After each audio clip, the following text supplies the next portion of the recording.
Welcome to Knowledge Book Radio with Marge Potasic. Marge was searching for the purpose of her life and the truth that would tie everything together to make sense of what was taught and what was happening on our planet, the fire that was creating all the smoke. Through many experiences, she was finally led to the knowledge book that provided all the answers. Marge is now talking about this gift to humanity on Knowledge Book Radio, so all can be united in peace, love, and harmony. This live call-in show at 1-800-930-2819 is amazing. So get ready to hear about the Knowledge Book. Here's your host, Marge Potasic. Hello everyone, I'm Marge Potasic and you're listening to the Knowledge Book Radio with Marge Potasic on Transformation Talk Radio. For the next hour, as we've done before for over a year now, we will continue our series of Omega Talks. And these are actually done at the end of every month. And this is part of the unification program of the Call to Friendship Association mentioned in the Knowledge Book. So in these talks, what we are doing is actually connecting science and spirituality by discussing world knowledge, whatever knowledge that is, and we connect it in some way, shape, or form to the Omega dimension through connecting it to the Knowledge Book. Now, the Omega dimension, those who have been listening before and those who have been reading the Knowledge Book will know that this is the 19th dimension, and this is the dimension that has been close to humanity for all this time, but has been opened this time to us through the Knowledge Book. And this week, we're going to talk about trees. But before we go on, I would like to give you information, and that is the United States website for the Knowledge Book is www.usa.theknowledgebook.net. The Turkish World Brotherhood Union website is www.dkb-mevlana.org.tr. My own personal contact information, telephone is 973-787-7035. My email address is mmjp99marymaryjohnpeter99@gmail.com. And the Call to Friendship website is www.calltofriendship.org. So please do email me or text me or call me with any questions that arise from today's topics or from previous shows. And if there's any kind of a topic that you would like me to cover in these Omega Talks, please do let me know. The topics are very welcome. Okay, so thank you very much for any help that you may give me, and let's go on with the talk. So as I mentioned before, this is the Call to Friendship Association World Unification Program Omega Conference Series. And what you're seeing in the upper left-hand corner is the emblem of the Omega dimension, of the Call to Friendship Association. And what you're seeing is the color of the Omega dimension is red, black, and white. And of course, our journey begins here. So this is Trees, June 2020. The first slide that you're seeing is basically two intertwined trees. And actually, when I was in England back in 2008, someone took me, I was in Glastonbury, someone took me to visit and meet two trees. The trees were called Gog and Magog. One was male, one was female. The person couldn't tell who was which. However, at that time, one of the trees had died. One was alive, the other one had died. And since then, I guess the other tree was missing the first tree. They've been together for hundreds of years. It was a huge, huge tree. Both trees are huge trees and very impressive, very awe-inspiring. So I went to meet them, and eventually the other tree died. So right now, neither tree is alive, which is very sad, but I was very happy that I was able to at least meet one of them. So trees are very special beings, very special creations, and humans have been actually benefiting in many ways from the trees. So when it's a hot day, we actually run for the cool shade of a tree. If you're in a parking lot, we know what the difference is between parking your car under the shade of a tree and parking the car in full sunlight. It's much more pleasant to get into the car when you're actually under the tree. Otherwise, the car gets very, very, very hot. Also, when we get caught in the rain, we go running under the tree again for protection. But we also have to be careful that we don't run under the tree that's the tallest one in that particular area, because they, of course, do attract lightning from the sky if this is an electrical storm. I guess the best type of fruit to eat is the fruit that you've just picked from an apple tree, from a pear tree, from a plum tree, from an orange tree, from a lemon tree, from a mango tree, whatever tree that you've actually been able to grow, and the tree produced fruit, that's the juiciest fruit, that's the best fruit to eat. Now, of course, we can all remember swinging maybe from a rubber tire hung from a branch of a tree, or romp in the park or in backyard in the leaves that the tree drops during the winter and during the fall. And of course, we all enjoyed social occasions while we're grouped around campfires. And we, of course, sometimes are able to enjoy a cup of hot chocolate in front of a fireplace on cold winter nights.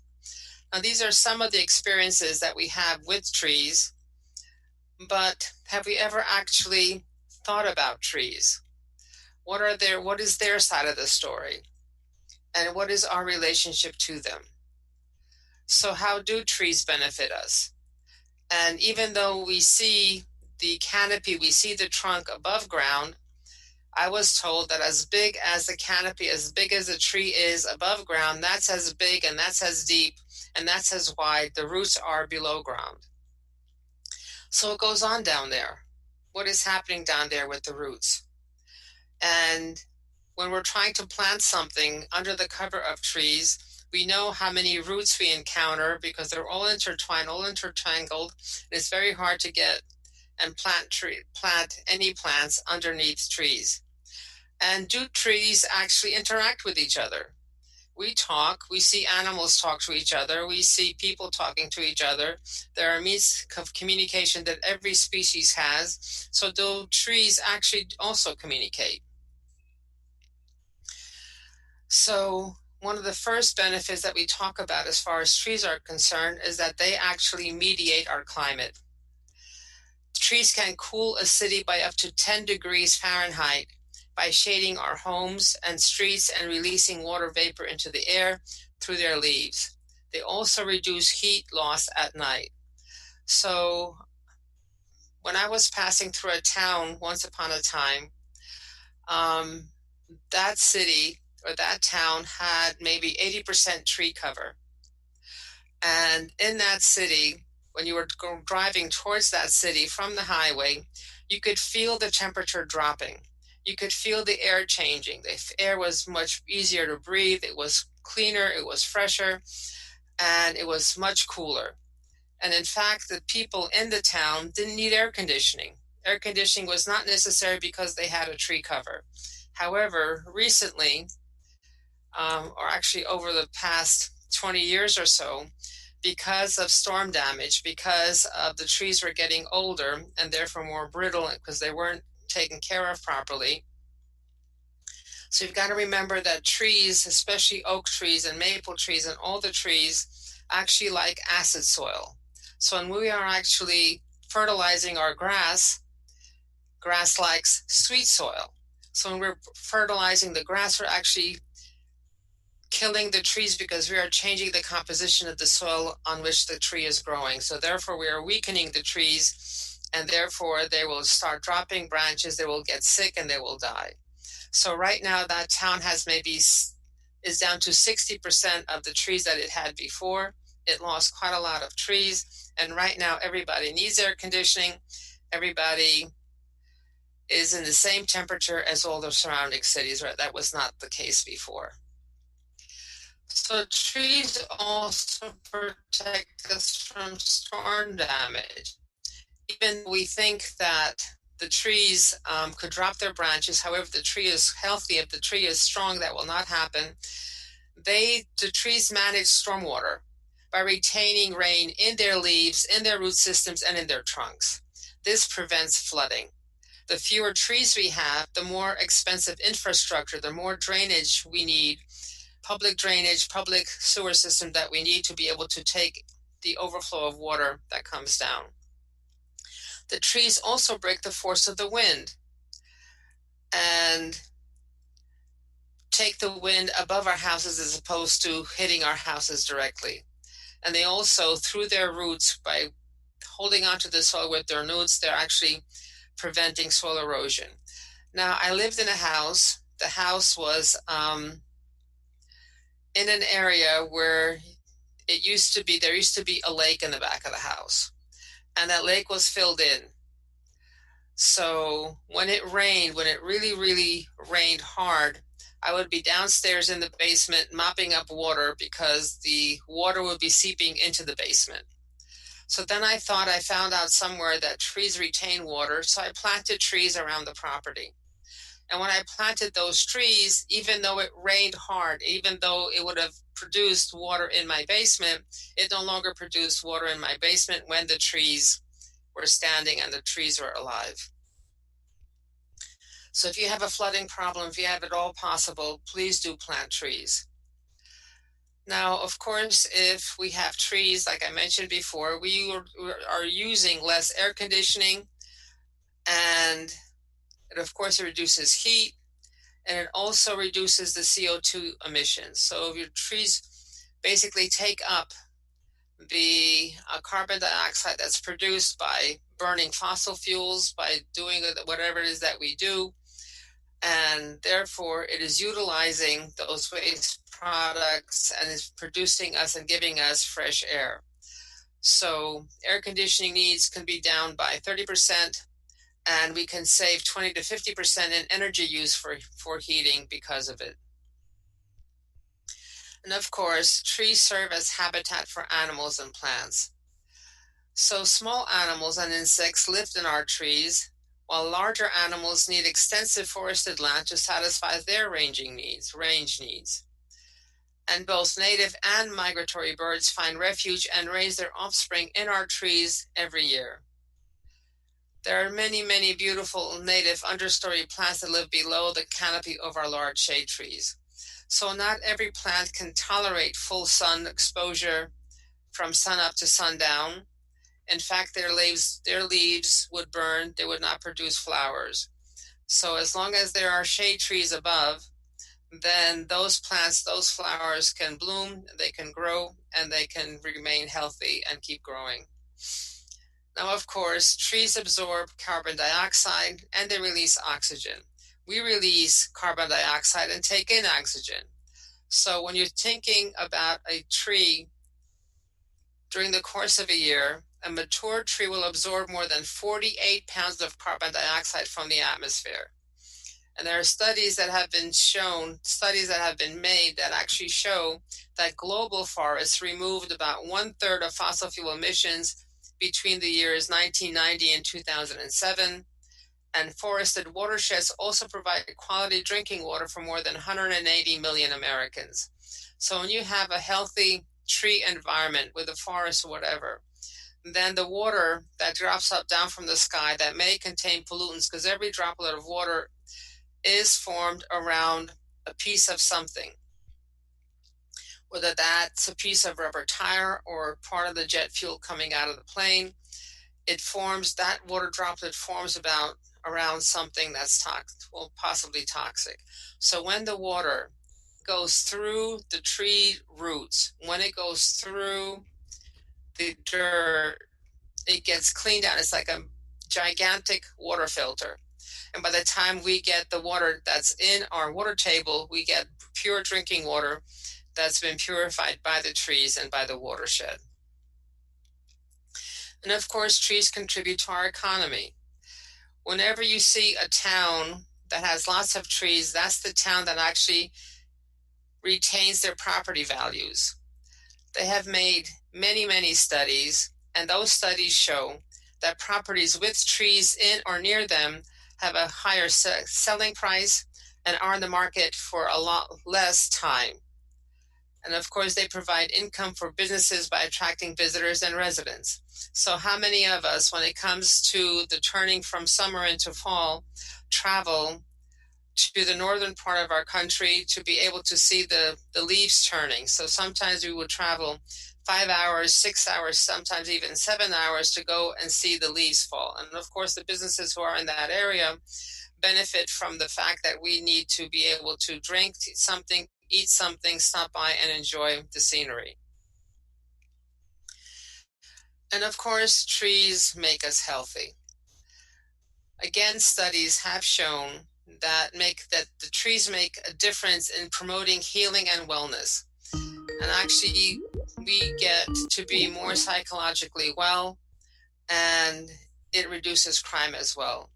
When you go into a forest, when you go into a park and see the trees and be among the trees, somehow you feel better. Somehow those trees enable you to feel better about yourself, to be able to feel better about the people around you, and things go better when there are more trees. And of course, trees create a beautiful environment, whether it's in the fall or in the spring or in the summer or even in the winter, especially with snow on the branches. So we get a lot of aesthetic pleasure from having trees around us. And of course, this kind of aesthetic pleasure, either leaves turning in the fall to all those beautiful orange and red and yellow colors, or in the spring when they are in full bloom. So we enjoy this, and that kind of a situation, that kind of an environment attracts tourists, attracts artists, retirees, and people who like to go hiking, like to go walking, like to be able to motorbike or to do dirt biking on mountains and trails. So we've kind of covered how the trees benefit us, so how we benefit from trees. But then the question arises, what's going on underfoot? What is going on under there? And what studies have shown is that trees respond to and interact with, they communicate, protect, and nourish other trees, even those not of their own species. Scientific studies discovered that this communication takes place underground. So there are two people that are very instrumental who have done experiments, who have done studies, who have worked with trees over time. And one person is Suzanne Simard, and she's a professor of forest ecology and teaches at the University of British Columbia. The other individual is Peter Wohlheben, and he's a German forester and author who writes on ecological themes.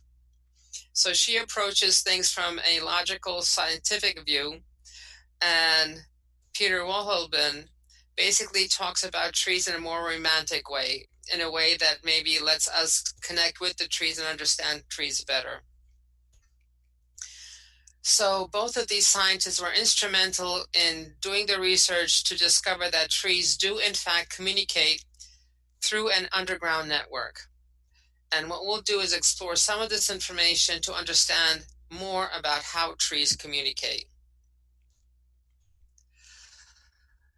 So, ecologist Suzanne Simard has shown how trees use a network of soil fungi to communicate their needs and aid neighboring plants. Now she's warning that threats like clear cutting and climate change could disrupt these critical networks. So there's an article that was written by Diane Toomey in September of 2016 in which it states, 2 decades ago, whilst researching for her doctoral thesis, ecologist Suzanne Simard discovered that trees communicate their needs and send each other nutrients via a network of latticed fungi buried in the soil. In other words, she found they talk to each other. Since then, Simard, now at the University of British Columbia, has pioneered further research into how trees converse, including how these fungal filigrees help trees send warning signals about environmental change, search for kin, and transfer their nutrients to neighboring plants before they die. So, according to her, a forest is a cooperative system. It is not individual trees standing side by side unknowing and ignoring each other. And she basically explained in an interview with the magazine Yale Environment 360, quote, "To me, using the language of communication made more sense because we were looking at not just resource transfers, but things like defense signaling and kin recognition signaling. We as human beings can relate to this better. If we can relate to it, then we're going to care about it more.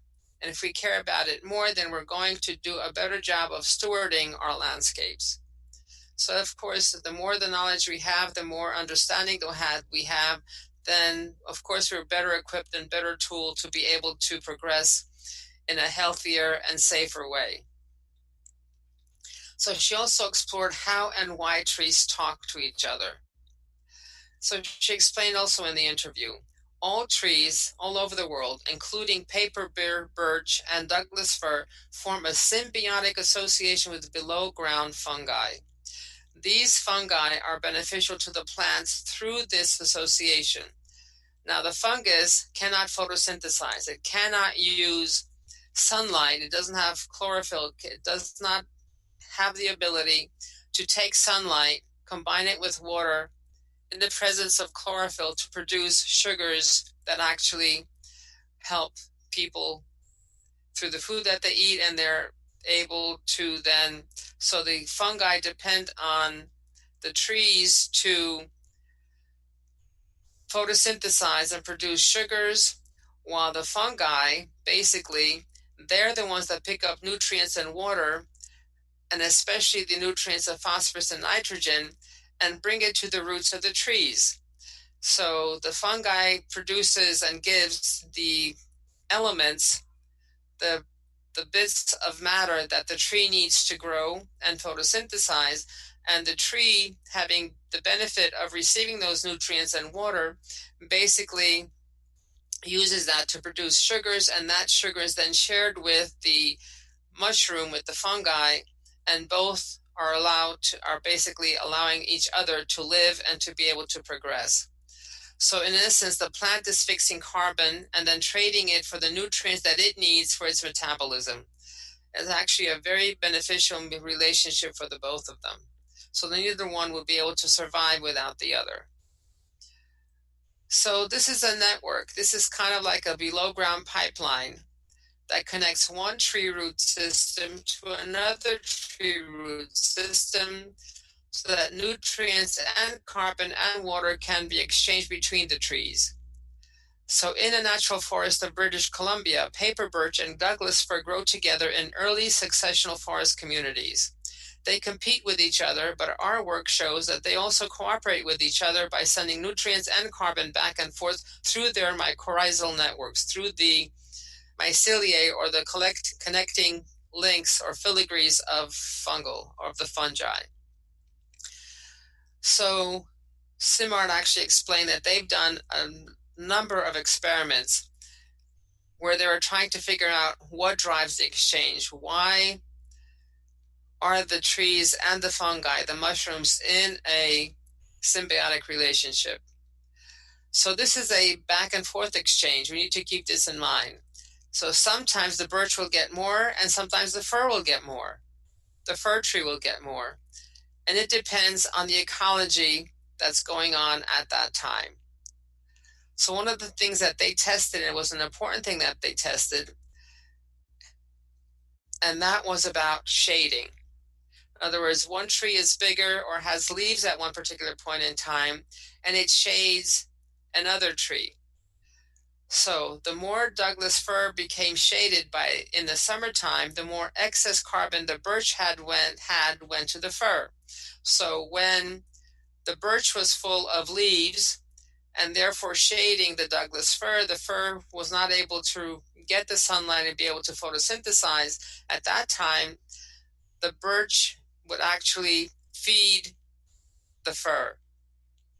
And later in the fall, when the birch was actually losing its leaves and was going to sleep, the fir then had excess carbon because it was still photosynthesizing in the winter sun, and therefore it was giving the carbon back to the birch. So these trees are cooperating with each other. They're sharing the surplus. They were sharing whatever they had more of during the time of the summer. So it goes from the birch to the fir, and the other way around in the winter from the fir to the birch when the fir was actually photosynthesizing.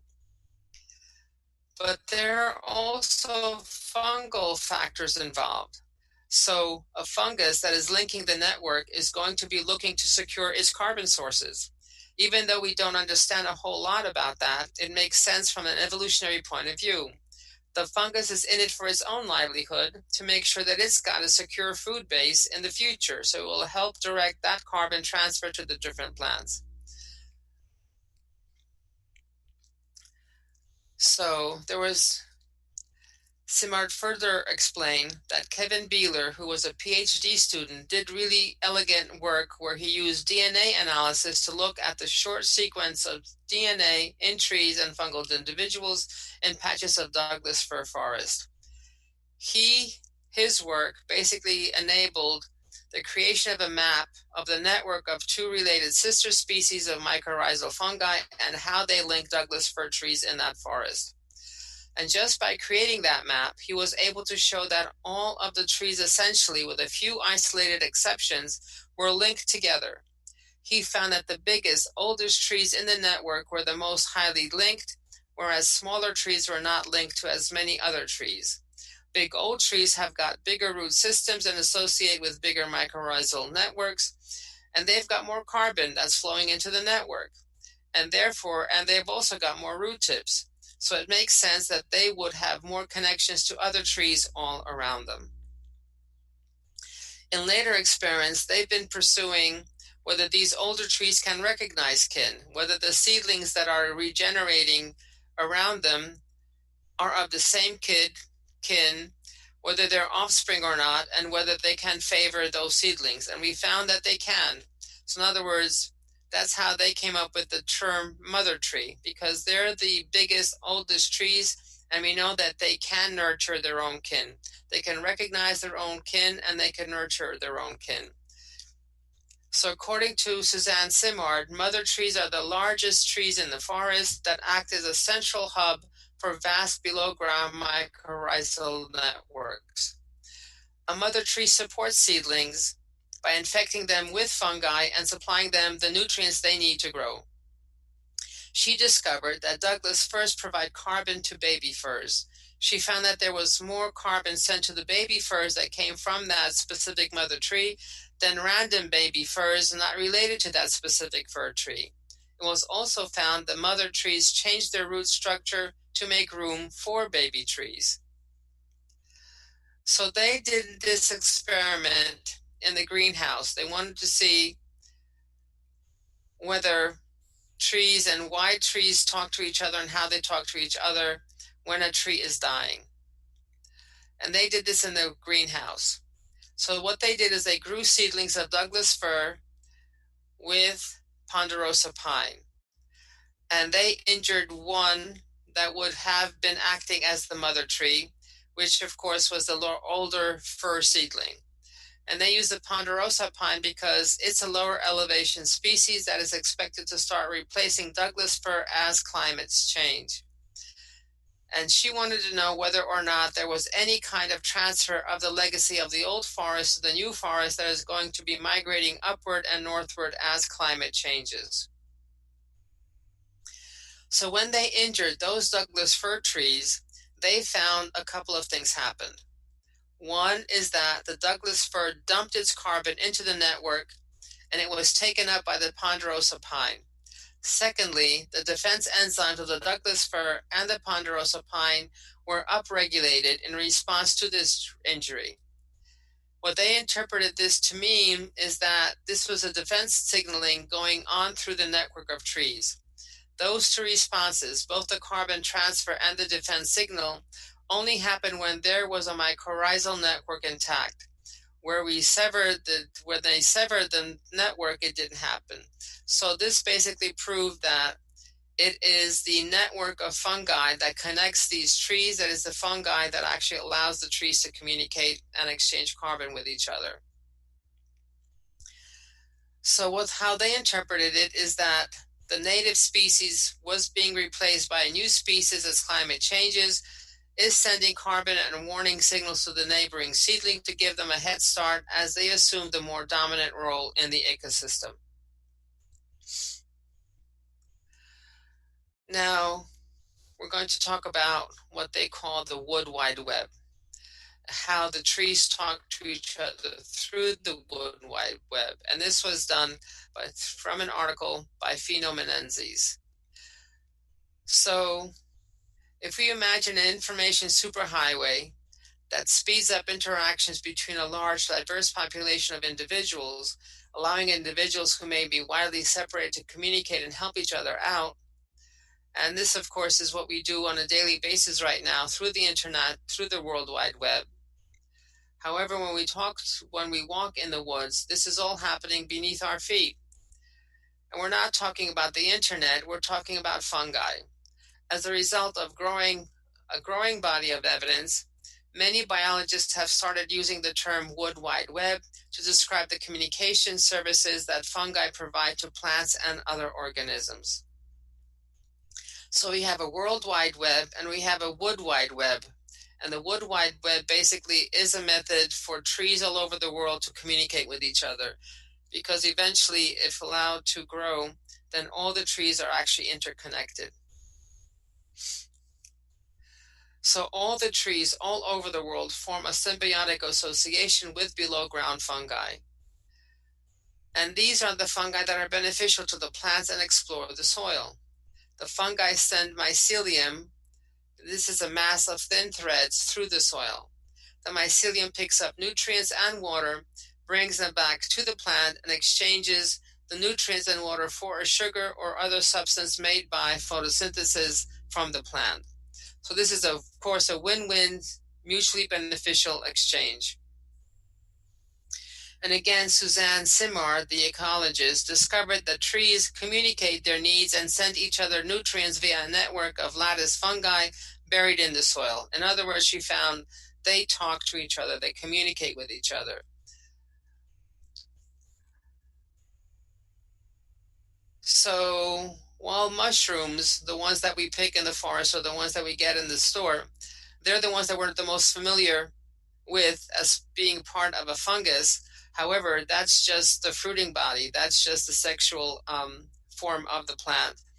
Most of their bodies, most of the fungal bodies are made up of mycelium. And these are like threads that act as a kind of underground internet, now being referred to as the wood wide web.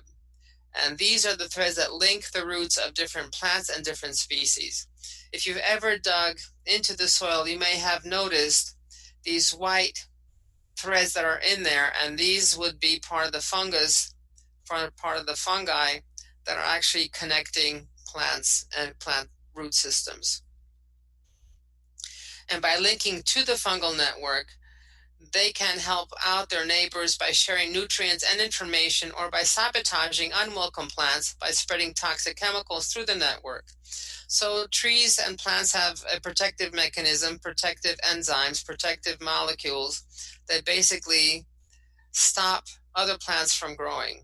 I know that oak trees will not let seedlings, in other words, if you plant an acorn, if you plant any seeds under an oak, they will not sprout, they will not become new plants, because the oak tree issues out chemicals that stop the growth.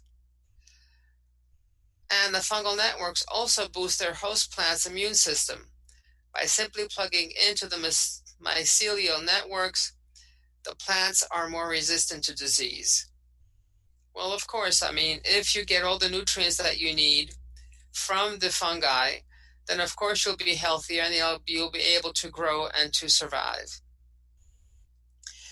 And this is an important point. Trees and forests are not really individuals. The large trees that are out there actually help out the smaller and the younger ones using this mycelial fungal internet network. And without this help, Simard thinks that many seedlings wouldn't survive. She found that seedlings in the shade, which are likely to be short of food, receive carbon from other trees. So if you've ever wondered how the smaller bushes, smaller trees, and the undergrowth of a forest actually are able to survive with so little sunlight is because the older trees, the bigger trees, are actually supplying them with nutrients. And if we go now into another viewpoint, and this comes from an article by Richard Grant, which appeared in the Smithsonian Magazine March of 2018, this talks about a German forester. And this gentleman was walking in the Eifel Mountains in Western Germany through what he called a cathedral-like groves of oak and beech. And he found that there was a strange, unmoored feeling of entering a fairy tale. The trees were vibrantly alive and charged with wonder, and they were communicating with one another as the beginning of this whole thing. So the trees are involved in tremendous struggles and death-defying dramas. To reach enormousness, they depend on a complicated web of relationships, alliances, and kinship networks. So this is a more romantic view, a non-scientific view, but maybe based in science, of this particular German gentleman. So again, the article continues that wise old mother trees feed their saplings with liquid sugar and warn the neighbors when danger approaches. And reckless youngsters take foolhardy risks with leaf shedding, light chasing, and excessive drinking, and usually pay with their lives. Crown princes wait for the old monarchs to fall so they can take their place in a full glory of sunlight. It's all happening in the ultra slow motion that is tree time, so that what we see is a freeze frame of the action. So Peter Wohlleben, a German forester and author, has a rare understanding of the inner life of trees and is able to describe it in accessible, evocative language. So this is not imaginary. This is not metaphorical language that he uses. This is something that he believes in. So I believe this is my own particular perspective, just like we have horse whisperers and cat whisperers and dog whisperers, he may be a tree whisperer. So he's now 53 and has become a publishing sensation. He published the book, The Hidden Life of Trees, What They Feel, How They Communicate, written at his wife's insistence, and that book has sold more than 800,000 copies in Germany and now has hit the bestseller list in 11 other countries, including the United States and Canada. So Wohlleben sees a forest as a superorganism of unique individuals, a combined community. A single beech tree can live for 400 years and produce 1.8 million beech nuts. Trees are far more alert, social, sophisticated, and even intelligent than we thought. So he sees something from a completely different perspective. So since the time of Darwin, we have generally thought of trees as striving, disconnected loners competing for water, nutrients, and sunlight, with the winners shading out the losers and sucking them dry. The timber industry in particular sees forests as wood-producing systems and battlegrounds for survival of the fittest. However, there is now a substantial body of scientific evidence that refutes this idea. It shows instead, and to the contrary, that trees of the same species are communal and will often form alliances with trees of other species. Forest trees have evolved to live in cooperative, interdependent relationships maintained by communication and a collective intelligence similar to an insect colony. These soaring columns of living wood draw the eye upward to their outspreading crowns, but the real action is taking place underground, just a few inches below our feet. Some are calling it the Wood Wide Web, says Wohlleben, in German accented English. All the trees here and in every forest that is not too damaged are connected to each other through underground fungal networks. Trees share water and nutrients through the networks and also use them to communicate. They send distress signals about drought and disease, for example, or insect attacks, and other trees alter their behavior when they receive these messages. So this is actually a form of well-intended communications. So what the scientists call these networks are mycorrhizal networks. And the fine hair-like root tips of trees join together with microscopic fungal filaments to form the basic links of the network, which appears to operate as a symbiotic relationship between the trees and fungi, or perhaps an economic exchange. As a kind of fee for services, the fungi consume about 30% of the sugar that the trees photosynthesize from sunlight. And sugar is what actually feeds the fungi, as they scavenge the soil for nitrogen, phosphorus, and other mineral nutrients, which are then absorbed and consumed by the trees. So without the fungi, the trees would not be able to absorb and actually get their roots on essential nutrients that they need. Now, this German gentleman came across a gigantic beech stump in the forest, 4 or 5 feet across. The tree was felled maybe 400 or 500 years ago, but when he scraped away the surface with his penknife, Wolf-Wellen found something astonishing. The stump was still green with chlorophyll. There was only one explanation for this, and the surrounding beeches were keeping it alive by pumping sugar to it through the network. When beeches do this, they remind me of elephants, he says. They are reluctant to abandon their dead, especially when it gets to be a big, old, revered matriarch. So, Waldbellen, in his writing, of course, he's going to be more romantic, more prone to figurative language because he cannot be boring. So he uses emotional storytelling techniques. So his trees cry with thirst, they panic and gamble and mourn, they talk, suckle, and make mischief. If these words were framed in quotation marks, that they were metaphorical, then maybe we would understand. However, it seems that he actually believes that this is actually what is happening. And that's it. So this is not a metaphor for him. It is what is actually happening in the forest and how things are going on. And he says that when a huge matriarch, a big tree, dies, then of course it falls to the ground, and then the trees who were the crown princes here are the ones who are waiting for the monarch to go away, for them to take power, for them to take over. They breathe a sigh of relief. So does he think that trees have consciousness? Well, he responds that he doesn't think that trees have a conscious life, but we really can't tell. We really don't know. We must at least talk about the rights of trees. We must manage our forests sustainably and respectfully and allow some trees to grow old with dignity and to die a natural death. In rejecting the confines of the careful technical language of science, he has succeeded more than anyone in conveying the lives of these mysterious gigantic beings and in becoming their spokesman. So he's the speaker for the trees. As they have seen in this research, all things are connected and subtle communication and energy is exchanged between everything.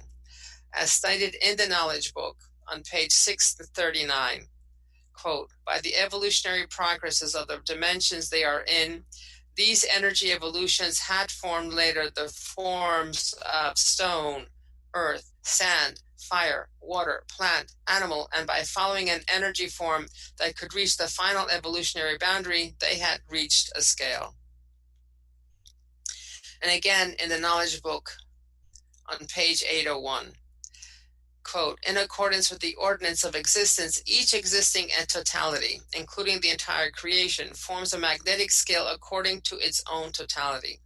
For example, there are magnetic fields of plants, trees, flowers, wolves, birds, stone, soil, in short, of everything carrying energy, formed in accordance with its own frequency powers. So every form of life and every form that isn't still alive still has its own particular magnetic field, has its own particular frequency, has its own particular dimension. Again, on page 724, the knowledge book states, quote, even a tree that has become furniture dreams remembering its former lives. Trees that grew next to each other and that look that took the form of any object by a different formation can talk to each other in their own magnetic dimensions in the world. So the question of whether trees have consciousness of not or not actually answered in the knowledge book, because it says that the tree, even when it is dead, even when it becomes a piece of furniture, can communicate with another piece of furniture in another part of the world through dreams and through some kind of communication. So even what we consider to be inanimate objects can communicate within their own magnetic field and can easily absorb the energies within that field. And eventually humans will be able to produce technology fine enough to be able to discern this and sensitive enough to be able to discern this communication. So there is communication, there is consciousness in forms that we have never thought about before, that maybe the desk that we're sitting on has its own particular level of consciousness, its own particular level of a magnetic field, and they're able then to communicate with their own particular kind of magnetic field entities. And that sometimes makes me wonder, because sometimes when you talk to people or when people talk to you, you can easily understand them or you can't understand them at all. So it's as if there's some kind of a barrier, something that stops us from being able to understand each other. And right now, reading this, it makes me wonder whether we're in a different dimension and therefore we're not able to understand each other because we're talking a different language. I will be talking a language of my own dimension, and that individual will be talking in a language of their own dimension. They will be able to understand anyone in their own dimension. I will be able to understand anyone in my own dimension. But until the two of us, or many of us who cannot understand each other now, when we're actually able to be at the same dimension, we will be able to understand and communicate with each other well. So, again on page 724, quote, in science and learning, first one begins with theories. Later, he attains the whole. Still later, the truth. Evolution scales of a human too follow the same systematic tableau. Every word said on your planet until today is correct. There is no such thing as incorrect. However, since every individual talks and gives knowledge from his or her own dimension, frequency, and since the consciousnesses of the other dimensions lack the consciousness and the knowledge of that dimension, they cannot grasp the meaning of the spoken words. This reminds me of, let's say, you're studying algebra, you're studying math. Now, anyone who can only add, subtract, multiply, and divide will not be able to do integrals. They will not be able to do sums. They will not be able to do the higher level calculus. Different dimensions, different knowledge in each of these dimensions. So the person who can understand addition, subtraction, multiplication, and division will not be able to do calculus, will not be able to understand calculus. So someone speaking in calculus terms or professor teaching calculus, those words will go right over the individual who can only add, subtract, multiply, and divide. So this is like a crude analogy of the different kinds of knowledge, different kinds of magnetic fields each dimension has, and how we are able or aren't able to communicate between dimensions because of the lack of the knowledge, or maybe lack of knowledge and being in a different magnetic field. So as conclusion, in essence, everything in the same magnetic field, same energy, same frequency, same knowledge, same consciousness, same evolution level, can easily communicate with each other, can easily understand each other, and easily accept each other. And we've seen through the research done about trees, how beautifully trees live with each other, protect and nurture each other, and how they cooperate, even with trees not genetically related to them. So a fir and a birch are different species. They're different genetically. They are not related. I mean, they're trees, but they're not genetically immediately related. One is not an offspring to another. In other words, if a birch tree drops a seed, it will not become a fir tree, and the other way around. And a fir tree drops a seed, it will not become a birch tree, because they are genetically disconnected. However, those trees, as we've seen through the research being done, those trees are able to communicate and cooperate, so that when one tree has excess carbon, excess sugars. They're able to then to share that with those trees who are lacking it at that moment because they cannot photosynthesize in the case of firs because they have still actually the birches have leaves while the firs are being shaded in the summer. So they share their products that they produce through photosynthesis. They share it with the firs, and the other way around in the winter, those firs who now have access to sunlight and the birches have lost their leaves, which means they cannot photosynthesize at all. Now the firs can feed the birches. So back and forth, it's a mutual communication, it's a mutual symbiotic relationship. And this is all being mediated by those tiny little filaments of fungi. So those of us who don't like mushrooms and don't appreciate mushrooms, maybe this will give us a different inkling of what mushrooms do, how they do it, and how beneficial they are to everything. So how do we get to where we need to get to? How are we going to be able, or when are we going to be able to actually communicate with each other? And how do we become a community of human community where we are mutually supportive, we are mutually feeding, we are mutually cooperating with each other? So in order for humanity to arrive at the community that trees have accomplished, humans need to achieve the magnetic field of Mevlana. And this is a Mevlana consciousness. And the Mevlana consciousness, and this is the measuring stick that is going to be used, that is being used to measure us, measure our evolution. We need to be at the level of infinite tolerance, infinite love, and infinite humility. So these are the three comes that Mevlana said from his essence heart. And this is where we need to be. How do we get there? How do we accomplish this? Well, the knowledge book is here for this very purpose. The knowledge book has the knowledge, has the energy, has the frequency, has the ability to basically gauge us, to read us as we're reading it, it's reading us, and be able to assign those tasks, assign those experiences that we need and for us to be able to evolve. It is able to give us those energies, those frequencies, that knowledge, and allows us to arrive at that consciousness that slowly, step by step, little by little, one step at a time, we're able to get to the point where we are tolerant of everyone, that we have infinite love for everyone, including a grain of sand. But at the same time, not be too proud of ourselves, and we have minimum or no ego at all. So this is the progress that we're supposed to be undergoing. This is the progress that we're going through. And this is how we are able to accomplish this.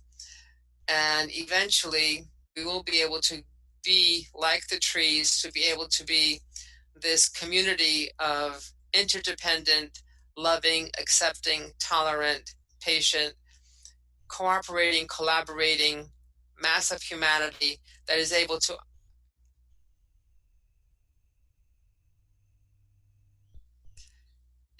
communicate with and understand each other. And this has been our talk for this month. Please do text me and email me with any questions that arise from today's topic, or if you have a different idea from this, maybe we can talk about it. And please do send me any topics or questions for future shows, as that is very welcome. So again, the Knowledge Book website is www.usa.theknowledgebook.net. The Turkish World Brotherhood Union website is www.dkb-davidkiteboy-mevlana.org.tr. My contact information is telephone 973-787-7035, and my email address is mmjp99@gmail.com. That's Mary John Peter 99@gmail.com. The Call to Friendship Association, of which this talk is a part, their website is our website is www.calltofriendship.org.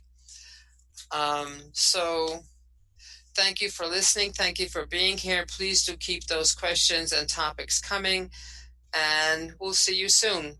Take care. Bye-bye. You've been listening to Knowledge Book Radio with Marge Potasic. Marge was led to the Knowledge Book, a gift to humanity, and its time of transition to the Golden Age that provided the truth and energies and frequencies. Now, she shares information from and answers questions about the Knowledge Book with you each Tuesday at 1 p.m. Pacific, 4 p.m. Eastern on TransformationTalkRadio.com. For more information, visit Marge at usa.theknowledgebook.net.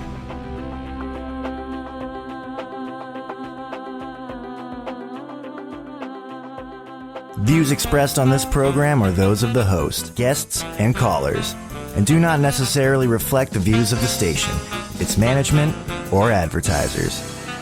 You're listening to Transformation Talk Radio.